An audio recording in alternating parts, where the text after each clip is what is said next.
గ్యారెంటీల అమలు విషయంలో ప్రజలకు ఒక స్పష్టత ఇవ్వలేకపోయినారు, నమ్మకం కూడా ఇవ్వలేకపోయినారు. ముఖ్యంగా గౌరవ కేసీఆర్ గారు రైతును రాజు చేసేందుకు కేసీఆర్ గారు ప్రభుత్వం కష్టపడితే కాంగ్రెస్ పార్టీ ఈ ప్రభుత్వం ప్రవేశపెట్టిన బడ్జెట్ అన్నదాతల్ని ఆగం చేసే విధంగా ఉన్నది.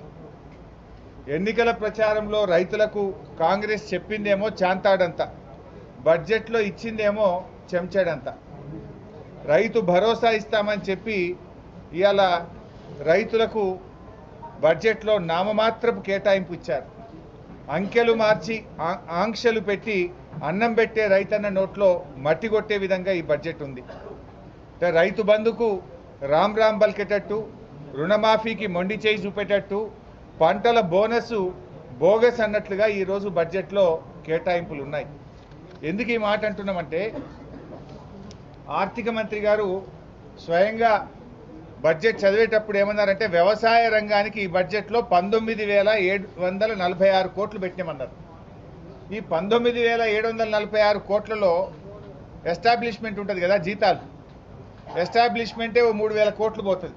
ఇక మిగిలేదంతా ఓ 16,000 కోట్లు.